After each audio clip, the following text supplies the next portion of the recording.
My name is Kim Ake. I'm an advocate for youth empowerment and currently taking a college degree of office administration. This is my first time to do a social experiment. That's why kinakabahan ako.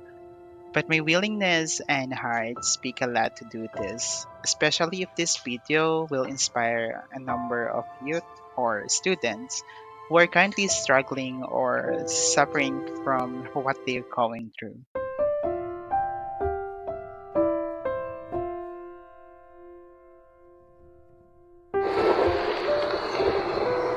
Hi Miss, magandang araw. Ako po si Kim and pwede po bang humingi ng advice or encouragement letter para po sa mga kabataang nagsasama or mga student po nag-aaral? I asked for a piece of advice to an elder people and I wanted to share it sa mga tulad kong students or kabataan na currently facing challenges or changes in their lives.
You're too young to worry. I hope you find happiness even in the hardest time for you. The world is so beautiful to have you.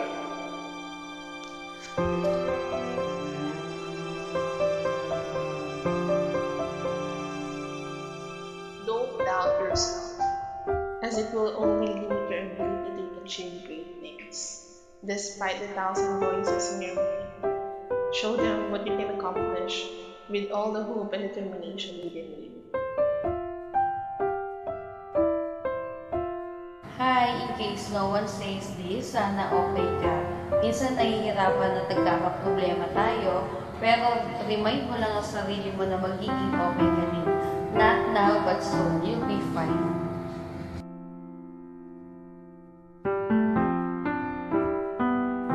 Others may be hurt and leave long-lasting pain in you, but please be careful and love yourself. Happy Valentine's.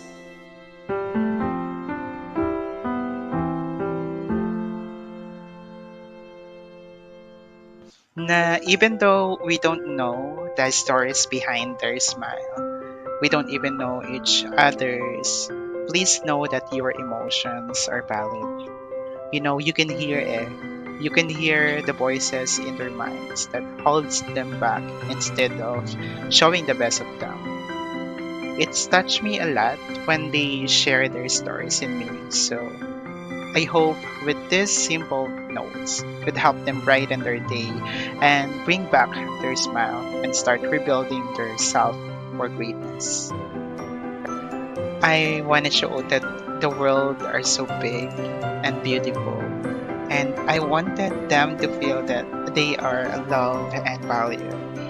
Despite of the challenges o kahit anong hirap ng pinagdadaanan nila, the world needs them.